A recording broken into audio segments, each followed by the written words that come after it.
Hello friend, आज हम पढ़ने वाले हैं अरिथमेटिक प्रोग्रेशन। चलिए, अरिथमेटिक प्रोग्रेशन होता क्या है, सबसे पहले इसका डेफिनेशन देखिए। इसका डेफिनेशन देखते हैं। लिखा हुआ a sequence is called an arithmetic progression if difference of a term and previous term is always same.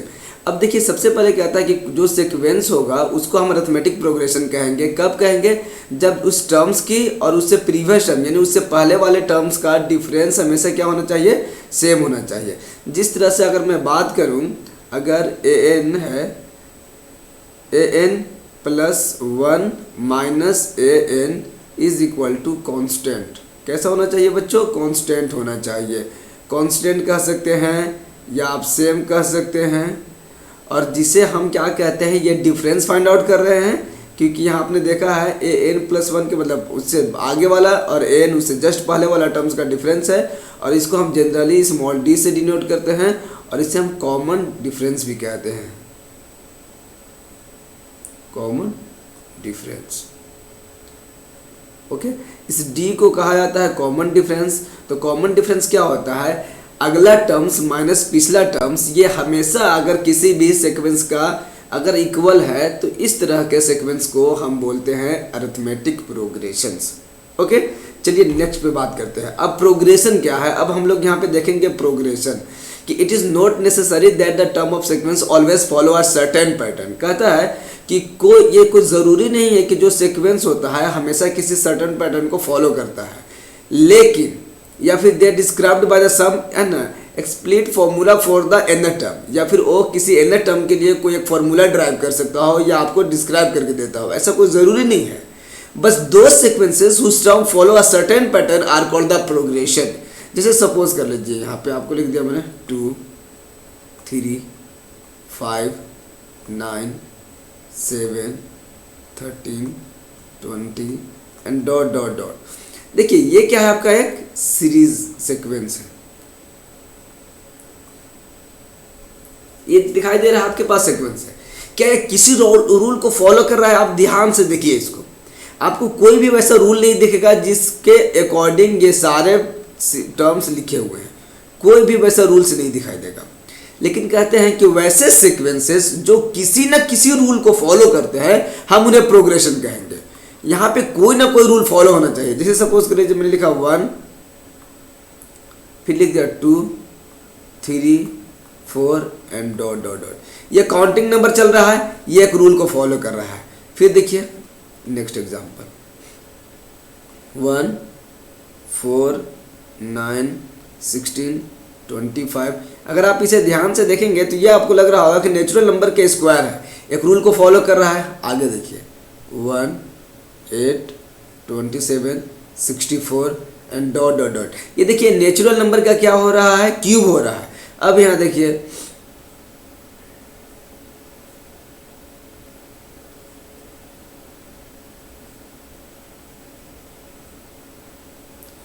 यहाँ पे हमने क्या लिख दिया? एक सीक्वेंस लिखा। देखिए ये भी एक रूल को फॉलो कर रहा है। 1 का स्क्वायर माइनस 1 0, 2 का स्क्वायर माइनस 2 2, 3 का स्क्वायर माइनस 3 6, 4 का स्क्वायर माइनस 4 12 एंड 5 का स्क्वायर माइनस 5 20। यानी क्या हो रहा है? नेचुरल नंबर के स्क्वायर करके उसी नेचुरल नंबर के सब्ट्रैक्ट करने से ये सीरीज लिखा हुआ है। तो ये किसी न किसी रूल को क्या कर रहे हैं? ये कुछ फॉलो कर रहे हैं। तो अगर कोई सीक्वेंस किसी न किसी रूल को फॉलो करेंगे, उस तरह के सीक्वेंस को हम प्रोग्रेशन कहेंगे। अब आप समझ गए प्रोग्रेशन किसे कहते हैं? अगर आपको प्रोग्रेशन समझ में आ गया तो अब सीखेंगे हम लोग अरिथमेटिक प्रोग्रेशन। अरिथमेटिक प्रोग्रेशन, क्योंकि अरिथमेटिक प्रोग्रेशन किससे बना हुआ है? प्रोग्रेशन से। अब प्रोग्रेशन कोई ना कोई रूल को फॉलो कर रहा होगा, ये किसी ना किसी रूल को क्या कर रहे हैं? फॉलो कर रहे हैं। अब इसके बाद देखिए अरिथमेटिक प्रोग्रेशन क्या कहता है कि जो आपके पास वैसे सीक्वेंसेस हैं या वैसे प्रोग्रेशन जिसका डिफरेंस हमेशा सेम होता है। जैसे आप मान लेते हैं कि आपके पास लिखा है A1 A2 A3 A4 and dot dot dot dot. ये क्या है? प्रोग्रेशन है। प्रोग्रेशन का मतलब होता है कोई ना कोई रूल को फॉलो कर रहा हो। ये कोई ज़रूरी नहीं है कि ये डिफरेंस फॉलो कर रहा हो सकता है ऐड फॉलो कर रहा हो, स्क्वायर फॉलो कर रहा हो। लेकिन अरिथमेटिक प्रोग्रेशन कब कहेंगे? जब A2 माइनस A1, यानी देखिए second term minus first term, फिर लिखते हैं third term minus second term, फिर लिखते हैं fourth term minus third term. अगर ये सब इक्वल होते हैं, मान लेते हैं कि ये भी इक्वल है डी, ये भी इक्वल है डी, कोई ना कोई वैल्यू होगा। अगर ये डी के बराबर आ रहे हैं सब के सब, अगर इस तरह के सारे इक्वल हैं, तब कह सकते हैं कि A1 A2 A3 A4 dot dot dot are in an AP। अगर इस तरह के है तब हम इसे कह सकते हैं कि ये AP में है। जैसे एग्जाम्पल से आप एक समझ सकते हैं बहुत अच्छा, जैसे 3 7 11 15 डॉट डॉट डॉट। अगर हम डिफरेंस निकालते हैं D1, पहला डिफरेंस 7 माइनस 3, अगला टर्म से पिछला टर्म्स को करना है, यहाँ पे आता है 4, फिर लिखते हैं D2 11 माइनस 7, यहाँ पे आया 4, फिर लिखते हैं D3 15 माइनस 11, यहाँ भी आया 4। तो अब आपको दिखाई दे रहा होगा D1 is equal to D2 is equal to D3।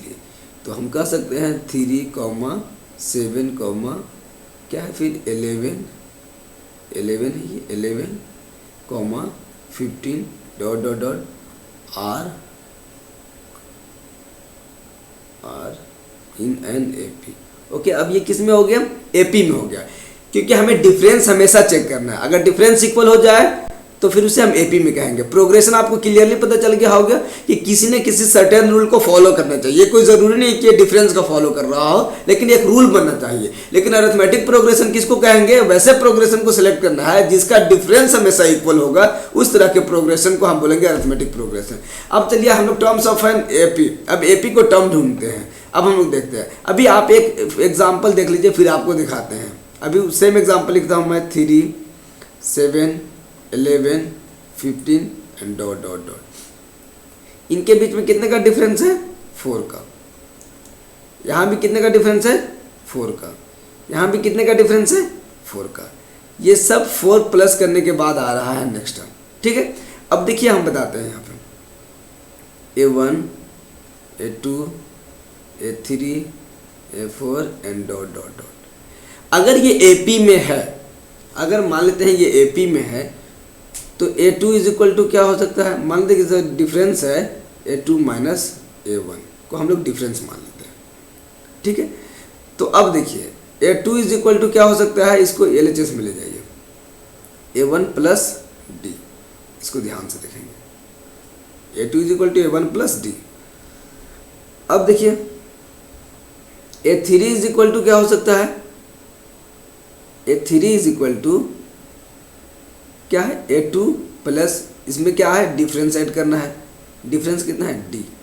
अब A2 में जगह पे हम क्या लिख सकते हैं, ये A1 plus D and already से एक प्लस D था, तो आप यहाँ पे क्या लिख सकते हैं, A1 plus 2D। Okay, now A4 की बात करते हैं। A4 क्या लिख सकते हैं, A3 plus D, difference add करने से आ जाता है next term. A3 is equal to क्या निकाले हैं अभी हम लोग, यहाँ पे देख सकते हैं A1 प्लस 2D, यानी A1 plus 2D and plus D is equal to A1 plus 3D। अब देखिए एक बात इनमें कॉमन है, अगर हम सेकेंड टर्म निकालते हैं तो A1 प्लस 1D, यहाँ पे हम लोग क्या है, D है सिर्फ, लेकिन इसको 1D है, आप इसको रीड कीजिए अभी। फिर A2 जब A3 निकालते हैं तब क्या लिखते हैं, A1 प्लस 2D। A4 निकालते हैं A1 प्लस 3D। वन चीज़ आपको ध्यान देना होगा, जब 2 की बात करते हैं तो 1D, जब 3 की बात करते हैं देन 2D, एंड जब 4 की बात करते हैं तब हम क्या लिखते हैं, 3D। A1 एवरीवेयर है, A1 हर जगह पे ऐड करना पड़ रहा है मुझे, A1। तो अगर मैं बात करूं A100 टर्म्स की, तो क्या हो सकता है, A1 प्लस 99D, एक कम, यानी इसको कैसे लिख सकते हैं, A1 plus 100 minus 1 into D लिख सकते हैं। अगर इसी तरह से अगर हम AN की बात करें तो क्या लिख सकते हैं, A1 plus N minus 1 into D। अब ये आपका हो गया जनरल टर्म्स का फॉर्मूला फाइंड आउट करने के लिए nth टर्म का। AN क्या हो गया, AN हो गया आपका nth terms, okay, nth term हो गया। तो अब देखिए ये बहुत ही इंपॉर्टेंट फॉर्मूला बन गया, इसको याद रखना है, किस तरह से डिस्क्राइब हुआ है आप इसको याद रखेंगे यहाँ ध्यान से। क्या हो गया, a n is equal to a plus n minus one into D. अब देखिए यहाँ पे ए क्यों लिख दिया, अब जनरली क्या होता है कि फर्स्ट टर्म को ए से डिनोट करते हैं, फर्स्ट टर्म को ए से डिनोट करते हैं, एंड कॉमन डिफरेंस को, जो डिफरेंस हर जगह इक्वल आता है, इस वजह से उसे हम क्या बोलते हैं, कॉमन डिफरेंस। कॉमन डिफरेंस को हम डी से डिनोट करते हैं। देन nth टर्म का फॉर्मूला हो गया आपका a n is equal to a plus n minus one into d. ये आपको याद रखना है, ये बहुत ही इंपॉर्टेंट फॉर्मूला है आपके लिए। चलिए अब नेक्स्ट फिर से देखते हैं, आइए। फिर क्या कह रहा है, यहाँ पे एक क्वेश्चन है कि show that the sequence a n यहाँ पे लिखा हुआ है इस तरह से, a n is equal to 5n plus 2 is not in an AP। Okay, ये AP में नहीं है, आपको इसको शो करके दिखाना है। अब देखिए इसका जनरल फॉर्म लिखा हुआ है, क्या लिखा हुआ है इसका जनरल फॉर्म। अब देखिए हमने क्या कहा, a n is equal to 5n plus 2 लिखा हुआ है। अगर n को 1 से रिप्लेस कर दे तो a1 हो जाएगा, इट मीन्स 5 इंटू 1 प्लस 2, अब यह आपका हो गया 7। अब a को 2 से रिप्लेस कर दे तो a2 बन गया, इट मीन्स n की जगह पे आपको 2 रखना है, तो 5 इंटू 2 प्लस 2, यानी ये बन गया आपका 12। अब देखिए a को हमने क्या कर दिया, 3 से रिप्लेस कर दिया n को, देन हो गया 5 इंटू 3 प्लस 2, 5 3 जा 15 और 2 17, एंड n को इस बार क्या कर दिया, 4 से रिप्लेस कर दिया, इट मीन्स 5 इंटू 4 प्लस 2, अब ये आ गया आपके पास 22।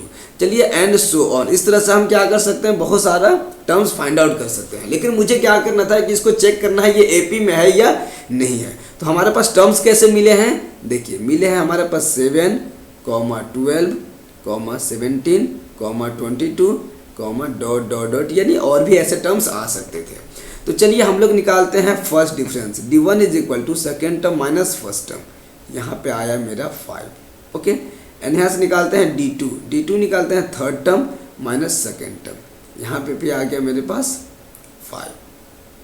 ठीक है, अब इसी तरह से हम लोग d3 निकालते हैं, हम लिख सकते हैं 4 टर्म माइनस थर्ड टर्म, ये भी आ गया 5। अभी आप देख सकते हैं कि यहाँ पे एवरीवेयर, हर जगह पे जो मेरा डिफरेंस है इक्वल आ रहा है। ठीक है, एक टर्म्स और लिख देते हैं, हमने 4 टर्म लिखा था, अगर हम A5 की बात करते तो यहाँ पे आ जाता है मेरे पास 27, 5 5 जा 25 प्लस 2 27 में से अगर हम लोग फिर से 20 को सब्ट्रैक्ट करते हैं तब भी 5 आता है। इसका मतलब ये AP में है, नोट इन एन AP की बात नहीं है, ये किस में है, AP में है। तो हम लोग लिख सकते हैं d1 is equal to d2 is equal to d3 is equal to d4। So given sequence of nth term, ये किसका था, nth term is in an AP। Okay, इसका मतलब क्या है, an is equal to 5n plus 2 किस में है, एक AP में है। ओके, ये AP में है, ये AP में, नोट AP की बात नहीं कर रहा था, यहाँ पे AP की बात कर रहा था, या नोट कहा इसका मतलब ये गलत कह रहा था। यहाँ पे क्या है, ये अरिथमेटिक प्रोग्रेशन में है। चलिए नेक्स्ट बात करते हैं, लिखा हुआ है right the first 4 terms of for the AP, या फिर AP नहीं है, ये आप सीक्वेंस कह सकते हैं, यानी an इज इक्वल टू आपके पास है 8n प्लस 5, यानी आपको फर्स्ट 4 टर्म लिखना है। तो n को किस में रिप्लेस कर दिया, फर्स्ट में, तो यानी फर्स्ट बन जाएगा तो n into 1 plus 5 is equal to 8 बन जाए 8 प्लस 5 13, फर्स्ट टर्म हो गया।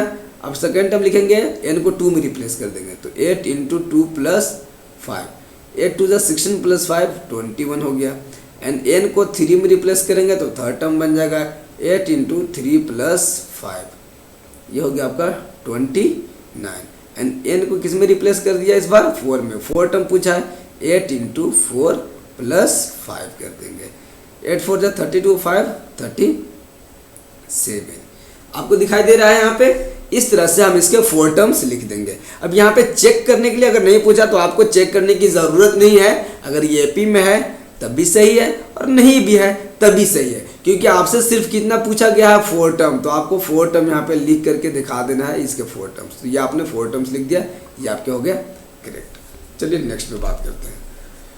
अब लिखा हुआ है the nth term of sequence is given by, यहाँ पे लिखा हुआ है a n is equal to 2n square plus n plus 1। A n का फॉर्मूला है, is not in an A P, ये ए पी में नहीं है, फिर से ए पी इसको चेक करना है। तो हम लोग फिर उसी तरह से क्या कर सकते हैं, n को फर्स्ट से रिप्लेस करेंगे, इट मीन्स 2 इंटू 1 का स्क्वायर, जहाँ भी n है वहाँ पे क्या कर देना है, अब 1 कर देना है, प्लस 1, 1 का स्क्वायर 1, 2 1 जा 2 प्लस, देखिए यहाँ बन गया 2 प्लस 1 प्लस 1, ये आपका हो गया 4। A2 लिखते हैं, 2 इंटू 2 का स्क्वायर प्लस 1 प्लस, नहीं यहाँ पे 2 हो गया, 2 प्लस 1 इज इक्वल टू 2 2 जा 4, 2 जा 8, 8 plus 2 plus 1 is equal to 11। अब n को किससे रिप्लेस करते हैं, 3 से, इसमें 2 इंटू 3 स्क्वायर प्लस 3 प्लस 1, 3 3 जा 9, 2 जा 18 प्लस 3 प्लस 1, 18 3 21, ये यहाँ पे क्या हो गया 22। अब चलिए मैंने 3 टर्म्स लिख दिए, तो अब ये टर्म्स कैसे चल रहे थे, 4 11 22 एंड डॉट डॉट डॉट। अभी हम चेक कर लेते हैं, अगर यहाँ डिफरेंस अगर हमें इक्वल दिखाई दिए तो हम 2-3 टर्म्स और लिखेंगे और वहाँ चेक करेंगे। अगर यहाँ ही डिफरेंस अगर इक्वल नहीं होंगे तो हम डायरेक्टली लिख सकते हैं कि ये जो गिवन सीक्वेंस है ये एपी नहीं है। तो लिखते हैं हम लोग d1 is equal to second term minus first term, it means 11 minus 4 is equal to आपके पास आ गया 7, एंड d2 लिखते हैं, d2 is equal to third term 22 minus second term 11। अब यहाँ आता है 11, यहाँ हम क्लियरली देख सकते हैं कि ये 7 और 11 आपस में इक्वल नहीं है, it means d1 is not equal to d2। So लिख सकते हैं given sequence is not in an AP. Okay, अब ये एपी नहीं है। आ गया बात समझ में? उम्मीद है आपको काफ़ी अच्छा लग रहा होगा। इस तरह से आप चेक कर सकते हैं। और अरिथमेटिक प्रोग्रेशन काफ़ी एक ईजी चैप्टर है, बट आपको बहुत ही लॉजिकल थिंकिंग होनी चाहिए। आप सोच सकते हो, डाइवर्स थिंकिंग होनी चाहिए, अलग अलग क्षेत्र में सोच सकते हैं, तब जाकर किसके डिफरेंट टाइप्स के क्वेश्चन अटेम्प्ट कर पाएंगे। काफ़ी ईजी क्वेश्चन पूछे जाते हैं, लेकिन वर्ड्स में भी पूछे जाएंगे, वर्ड प्रॉब्लम क्वेश्चन रहेंगे, ताकि आपको समझ में आना चाहिए कि क्या कह रहा है। चलिए हम नेक्स्ट टर्म की बात करते हैं। देखिए इसमें कहा था कि शो दैट द सीक्वेंस, आपके पास ये सीक्वेंस गिवन है इज एन एपी, एपी में है, एंड अगर एपी में है तो इसके 16 टर्म फाइंड करना है एंड जनरल टर्म्स। अब हम लोग निकालते हैं यहाँ से d1 is equal to 12 minus 9 is equal to 3, यहाँ से लिखते हैं d2 is equal to 15 minus 12, ये भी आ गया 3, एंड यहाँ भी लिखते हैं d3 इज इक्वल टू आपके पास हो गया 18 माइनस 15, यहाँ भी आ गया 3। यहाँ पे हम देख सकते हैं clearly d1 is equal to d2 is equal to d3। So given sequence लिख सकते हैं आप, given sequence is an AP, is in an AP. Okay, अब ये एपी में है। अब इसके बाद पूछता है हमसे 16 टर्म्स। अभी हमने बताया था एन टर्म के क्या फॉर्मूला था, एन का फॉर्मूला था a plus n minus 1 into d. जितने टर्म्स पूछा जाएगा उससे कम डी। इसका मतलब क्या है, A16 अगर पूछा जाए तो हो जाएगा A प्लस 15D। अब देखिए यहाँ से डिफरेंस क्या है, A हमारा होता है फर्स्ट टर्म यहाँ पे कितना है 9 है हमारे पास, और D होता है कॉमन डिफरेंस जो हर जगह आता है। तो डिफरेंस हमें क्या मिल रहा था 3, तो यहाँ पे देखिए फर्स्ट टर्म 9 एंड डिफरेंस है 3, तो अब हम लोग पुट कर देंगे 9 प्लस 15 इंटू 3। ओके, तो आपके पास आ गया 9 प्लस 45, 9 प्लस हो गया आपका 45 इज इक्वल टू 54। तो इसका 16 टर्म्स आ गया मेरे पास 54। अब इसका पूछा है जनरल टर्म्स। अगर जनरल टर्म्स की बात करें तब क्या होगा, तो हम लोग लिखेंगे जनरल टर्म्स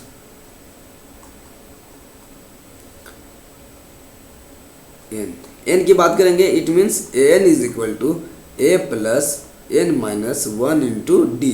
अब n के लिए क्या लिखेंगे, n लिखेंगे, n तो पता ही नहीं, जनरल लिखना चाहते हैं, लेकिन फर्स्ट टर्म पता है मेरे 9 प्लस ये लिख सकते हैं n minus 1, and common difference भी 3 पता है, लिख सकते हैं 9 प्लस 3 को मल्टीप्लाई कर देंगे n माइनस 1 के साथ, 3 into n 3n and plus minus minus 3 1 जा 3। अब हमारे पास बन गया ये 6 प्लस 3n, ये हमारा हो गया जनरल टर्म। जिस तरह से कभी nth टर्म देता है ना, उसी को हम लोग जनरल टर्म्स कहते हैं। तो जनरल टर्म्स क्या आ गया हमारे पास 6 प्लस 3n। अब इस तरह से अब हमारा ये क्या हो जाता है, समाप्त हो जाता है। आज के लिए यहाँ तक। अगर ये वीडियो पसंद आता है तो प्लीज़ मेरे चैनल को सब्सक्राइब करना बिल्कुल भी ना भूलें। सब्सक्राइब करते ही आप बेल आइकन को दबा दें। इस तरह के आप रेगुलर वीडियो आपको मिलने वाला है। पूरा सिलेबस कंप्लीट करेंगे बहुत ही कम समय में। आपको कहीं भी कोई दिक्कत आती है तो आप हमसे कमेंट करके पूछ सकते हैं। हम नए नए क्वेश्चंस लाते रहेंगे, आपके लिए टेस्ट भी सीरीज करते रहेंगे। तो प्लीज़ बेल आइकन भी दबा देना ताकि जैसे ही मैं वीडियो अपलोड करूँ सबसे पहले नोटिफिकेशन आपको मिले। And finally thanks for watching.